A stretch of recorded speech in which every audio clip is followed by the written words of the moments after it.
everyone, welcome back to my channel. This is my ultimate guide for reading more. I know many people, including myself, often have a hard time reading due to being busy or not really feeling like picking up a book, or like not even thinking about reading in the moment even though you've said that you want to read. The purpose of this video is to help you become more comfortable with reading in your day-to-day life. So here are 10 tips to help you read more. Number 1 is to choose reading. So oftentimes when people are not really doing anything or they're bored, one of the fastest things they do is just go on TikTok or Instagram or watch TV. And what I'm basically trying to say is, instead of doing those things, choose to read a book. So if you have a good time window where you usually watch a show, read a book instead, and that will kind of help you get into the mindset of reading because you're used to watching TV or you're used to watching TikTok. And so when you find yourself getting on TikTok, it's really easy to say, hey, let me just pick up this book, and then you'll be able to read more just by being able to say that to yourself. The second tip I have for you is to find books that deeply interest you. If you're reading books that are kind of interesting, but there's a lot of things that draw your attention to something else because of its lack of interest in you, and it's probably better to find a different book, because when you're starting out reading, it's more important to find a book that's really, really good rather than a mediocre book. Because the thing is that the first book that you read, you're starting your reading journey, is going to become a book that you remember. For example, when I started mine, I said in the previous video, I read It Ends With Us, and at the time that was a really good book to me, and so it made me want to read more. But if I would have read a book that I didn't really like, no offense to this book, but if I would have read If He Had Been With Me, I really didn't like the writing style in that book, and so it would have made me not really want to read, because you kind of, from the first book, you're going to get a stigma about the rest of the books that you read. For example, when you find your favorite book or your favorite genre, you're going to automatically gravitate to that genre or to books similar to the book that you like. And so if you're reading a book that you kind of just picked up, you're not going to want to read it as much as a book that you're really interested in, or it has some topics that you really like to talk about and that really interest you. So it's important to find a book that really captures your attention. And ways to do this are just to find your favorite genre, or to look at TV shows and movies. There are so many TikToks or websites that you can type in a movie or a TV show and it will pop up books that are similar to that or are in the similar genre. And so that will again help you when you decide you're gonna watch TV to instead read a book, because it's almost like the same thing because it's so similar. The third tip I have is to set a goal. When setting a goal, it should not be super big or something super crazy that crazy readers do, read 100 pages a day. That is kind of a lot for somebody who's starting out. And so I think it's more important to just start with something simple, like maybe 10 or 20 pages a day, or just one chapter, just to kind of get in the feel. Because the thing is that when you get into reading, there's nothing wrong with jumping into a book, but you shouldn't try to jump into a book, because then you're gonna hold yourself to a different standard that is just unreasonable for most beginners. So personally, if I was starting to read today, I would probably just say try to read 10 pages a day, because I feel like the average person is going to read 10 pages in about 25 minutes max, I would say. It's very easy to find the time to read those 10 pages. And then once you become more interested in that book, or you just get more used to reading, you're naturally just going to read more. When I started, I think I read a chapter and then I would go do something else, and then I would read another chapter and I would go do something else. It wasn't like I could just sit there and read and read and read. Now, I think I've been reading consistently for about a year, or a little bit over a year, and now I can literally read 100, 200 pages in one sitting. And so it's just gonna kind of depend on you, your schedule, and how fast you are, how easy you are at comprehending. And there's just a lot of factors that play into reading, and so I think that you should just take your time and slow down and just set a simple goal. And then once you start achieving that goal, you can maybe build it up or add another goal. And it just all depends on what you want to do, what you want your reading journey to look like. Tip number 4, which I personally think is the best tip, is to read with someone else, whether it's your spouse or your best friend or a family member. I feel like reading a book with somebody else is going to not only motivate you to read the book, but it's also going to give you some new things to talk about with that person.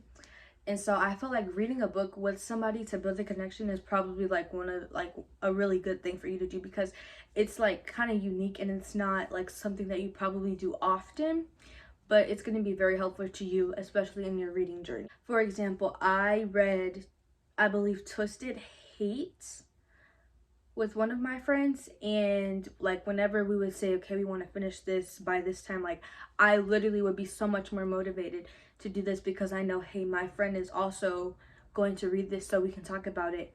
And so it kind of like motivates you to want to read more, but it also makes you more engaged in the book, because knowing that you're going to talk about it with someone or discuss a certain scene or whatever is going to make your brain remember what you read, and you're going to pay more attention when you read the book. And so versus reading by yourself, like you're going to be way more into the book, because you know that you're going to have to like actually have some opinions and feelings about this book in order to have a real conversation with the person that you're reading it with. And there's a lot of different ways to buddy read. You can buddy read obviously in person, like together. You can buddy read like meet up once a week. You can buddy read online, like there are so many apps for buddy reading. Personally, I love Storygraph, and this is not sponsored. Like I really love Storygraph, and I think it's better than GoodNotes, because I feel like all of the features that are free on there is like they give you graphs of your reading. You can set goals. You can do buddy reads. You can do like the books that you want to read, the books that you're reading. It'll tell you how far you are in the book, like the percentage. And it's just like a lot of different features that I can't remember all of them, but there's a lot of different features that are pretty cool. And like they'll show you your statistics, and you can separate it by genre, by literally hardcover or paperback, online, or obviously physical. And there's just a lot of different ways that you can use Storygraph to benefit you in your reading journey. And I really think that is a great way to start, is to just put a book in Storygraph, because honestly, when I started putting my books in Storygraph, like it made me wanted to read more, because I would love to see that I finished the book. So yeah, read with a partner and use Storygraph. that was like two tips, but whatever. Tip number 5. I know there is so many people who do not want to sit down and read a book or stare at pages all day. Maybe you already do that for work or for school, and you just can't be doing that your whole life. You know, I get it. Like I definitely used to be a person that did not want to sit down and read. And I did actually used to do this a lot, which is listen to the books that you want to read. Personally, I think that audiobooks can be very beneficial when you are listening to something. Like for example, if you listen to music a lot and you like pay attention to that, you're probably going to be more likely to pay attention to an audiobook rather than trying to read a book physically or digitally. Reading an audiobook also gives you a lot more time in your day for you to listen to the audiobook. For example, if you know that you work out every day and you listen to a certain playlist, instead of listening to that playlist, you could listen to the book once a week. So if you say you work out 30 minutes, that's 30 minutes of the book that you read. And if you're just doing that once a week, you'll probably finish the book in like a month and a half, or maybe like 2 months. But if you even do that like just 3 times a week, you're probably going to finish the book in a month. And so it's a lot of easy ways or tips and tricks that you can read an audiobook. Another way is when you shower. And I don't know if you take a shower for 5 minutes, 10 minutes, 15, 20, whatever, but it doesn't matter. No matter how long you take in the shower, I feel like listening to a book is so effective, just because like you're gonna get really into the book. Like I used to think like being in the shower, like I kind of get lost in my own thoughts, and so I wouldn't be able to listen to the books. But sometimes I listen to like 30 minutes of a book in the shower, you know, and it's like a really easy thing to do, and it's not something that's like oh my god, now I'm gonna sit down and read. Like it just kind of like, instead of listening to your music, just listen to the audiobook. And you're probably gonna get really invested, because I have some times where I will be in the shower and I'll put an audiobook on, and then I'll get out and I'll be listening to it for the rest of the night. So it's a lot of ways that you can listen to an audiobook in your day. It's just a matter of when you think that you can. One more time that you can listen to audiobooks is in the car. Like again, like I'm basically trying to get you this is kind of using tip 1 again with like choose reading, because when you're in the car and you probably listen to music, you can just swap it out for an audiobook just like that. And again, you're probably gonna get really into the audiobook just listening to it, and I don't want you to listen to no crazy book and like have a heart attack in the car. Like that's not that's not what I'm trying to promote. But I think that reading a book in the car is like something really easy to do, and it can be very beneficial to you. Tip number 6 is to read before bed. And now I feel like this is also a pretty easy thing to start, because you're obviously always going to have time that you have before bed, because personally I don't really know anybody who just gets in the bed and goes straight to sleep. If you do, props to you, because I wish I could do that. But like for the people who kind of like stay up, or they be on their phones, or they watch TV, you know, if you read a book, you'll probably have better sleep. And I'm not just saying that just to promote reading. Like literally scientifically, when you are on your phone or any type of blue light device, it will train your brain into thinking that that is the sunlight, because the sunlight produces the same blue light as electronic devices. And so if you were at night, it's kind of going to make your body feel like it's daytime. And so that's why I have trouble falling asleep when they're like watching TV or on their phones, unless they get really, really tired, because of the blue light. And so if you were to like basically set your phone down like probably 30 minutes before you go to bed and just read, then you would probably get way better sleep, and you probably like actually feel tired, and it would be easier for you to go to sleep. So I feel like that's one major benefit of reading before bed. Reading before bed is kind of going to set your mindset for the next day. And so personally, when I am like watching a show kind of before I go to sleep, like when I wake up I feel really drowsy. But like oftentimes when I set my phone down and I just like read, then I'm not going to say I wake up feeling like 100%, but I do not feel that drowsy feeling that I do when I watch TikTok to fall asleep or put on a show. And so I feel like it is better. It makes you have more energy for the next day, which I feel like is important, especially people who have super busy lives. Tip number 7 is to try something new. So a lot of times when people get too comfortable with a certain topic or a certain genre, it's easy to get bored, or for the books or movies that you watch to become predictable. So I think one of the better ways, basically, if you know that you watch a lot of TV shows that basically are on the same thing, or if you watch a lot of movies that are on the same thing and you kind of get tired of that, try reading a book that is like way outside your comfort zone, or like way different than the genres you're used to. And if you don't like it, you don't like it, but you know, it would be good to try something new, and you might find something else that you really like or love, rather than just the same thing over and over again, because eventually everybody gets tired of something. Like personally, 90% of my books are romance novels, and eventually I will get tired of that and I'll read a thriller, because for me, I like something that's the exact opposite of what I'm reading right now. So for example, I read Haunting Adeline, which was very dark, and so I had to read like a very, very light and light-hearty book. The next book that I read was like very light and hearty, because I just needed some space in between those two types of genres. And so sometimes when I read a lot of love stories, like for example when I read the entire Twisted series, and obviously that was very surrounded by love, the next thing I read were a couple thrillers, just because that was not romance oriented and it was like a different feeling. Obviously I love thrillers. I love them just as much as romance, but I just prefer to read romance books. But I do prefer to watch thriller movies. So that's like what I'm saying, is that if it was me, then I would try to find, instead of reading a thriller book, because I always watch thriller movies, I would try a romance book. And you might find an author that you really like. You might find a series that you really like. And so it just kind of all depends. And so I definitely go back and forth between romance and thriller, because they're so different and they kind of give me a balance in my brain. Tip number 8 is to limit your distraction. There has been many times where I have said I was going to read, and then I get very distracted because of the environment that I'm in. For example, if I'm at the dining room table and there's like all of my family is around, I'm probably going to get more caught up in one of their conversations or what they're talking about, rather than the book that I'm reading. Or even if you're in public, like maybe if you're in a cafe and you think that it's going to be the time to read, but there's like really loud people there that day, then it's probably going to be like a lot harder for you to focus. Or even just at work or at school, it becomes like more of a hassle to try to focus on what you're reading, and you may still be able to read the words, but I don't really think that your brain is retaining the information as it would if it was 100% in the zone. It's important that when you are reading, that you should be like at least 95% in your book. And what I mean by that is, if you're in a public place that's pretty loud, I would recommend wearing headphones. putting on some music that maybe you don't know the words to, in order for you to have a more efficient read during that time frame.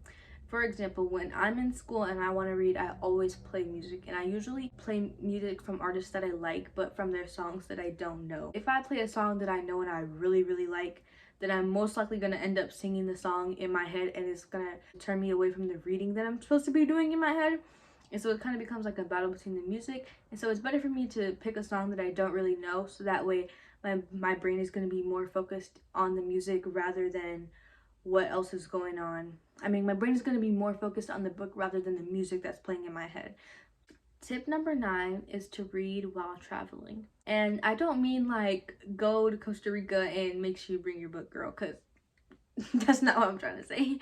But I mean like the time that it takes you to get to Costa Rica, you could probably read a book. Reading in a car, on a bus, on a plane is probably like a really easy way to get a lot of reading done in a short amount of time, because you spend a lot of time in the car that you maybe don't realize. For example, let's say you're going somewhere and it's going to take you 10 minutes to get there. If it takes you 10 minutes to get there, 10 minutes to drive back, that's 20 minutes of reading that you could have done, you know? And so it's like, even just in that short little 10 minutes, you've read 10% of the book. And if you're driving, obviously it would be better if you listen to a book. But if you're just riding in the car, it is so much easier to just read. Like, for example, we take trips to Orlando often, and so that little 2 hours I'm reading because I'm trying to get my reading in. And sometimes, obviously, I'm not saying if you don't really feel like reading, force yourself to read, but I'm just saying like that is a perfect time for you to be reading, because you're not going to have a lot of things to do in the car and your distractions are going to be pretty limited, and it's really easy to just put your headphones on and read in the car while everybody else is in the car doing what they're doing. And it's just like kind of an easy way to focus, especially if you're in the front seat, because if you're in the front seat, you have that whole little space to yourself, and it's going to be really easy for you to sit down, focus, and be in your book on the car. Same thing with the plane. You have your own little seat and you're going to be in your zone on that plane. And my very last tip is to make sure that you do not force yourself to read a book that you don't like. What I'm saying is, when you pick up a book and you think it's interesting and you start reading it and it's not really what you expected it to be, just put it back. It's so much better for you to just, if you bought it, give it to somebody else. If you got it from the library, just return it. Especially when you're first starting reading. If you start reading books that you don't really like, your brain is gonna create this nasty stigma about reading, that reading is boring or reading sucks. For example, people who are forced to read in school often don't ever read outside of school, just because a lot of the times they're not interested in what they're reading at school, and so it kind of makes it seem like all books are like this, and then you don't want to read anymore. And so it's important to, like, if you don't like a book, just don't read it. You're gonna train your brain to think that books are bad, or books are boring, or books are whatever negative feeling that made you feel that when you read that specific book. And so if you just put that book down and pick up a new one, like, no matter how far you were, if you were 10 pages in, 100 pages in, whatever, if you put that book down and you pick up a new book right after, your brain is not going to be focused on that old book no more. And you're going to be focused on something that's actually interesting, something that you actually like, and something you actually want to read. And I feel like it sounds like common sense to read what you want to read, but sometimes people get sucked into this idea that you have to finish what you started. And that's not necessarily true when it comes to reading. Obviously, if you're trying to do a book report, you should probably just suck it up and read the book. But you know, if you're just reading for fun, then it should actually feel fun and it shouldn't feel like a chore. And so always choose books that you really want to read, or that you know that you're going to enjoy. And then while you're reading, you just always feel like you like this book, even though it might have a little bit of boring parts here and there. It shouldn't feel like you are being forced to read this book. It should feel like you want to read it and you want to continue.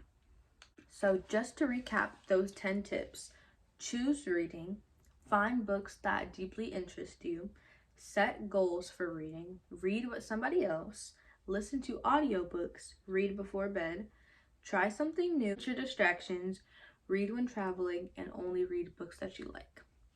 I hope you enjoyed my ultimate guide on reading more often, and I hope that you take some of these tips and try them out. I hope that they work for you. I hope maybe you have to do all of them, maybe you have to do just one, maybe you do one and then you lead into the other, whatever. You know, I want you to see this as a helpful tool and the best way for you. Don't forget to like and subscribe. Make sure you come back next Sunday and see what I post next. Love you. I'm just looking the coolest. Peace, y'all.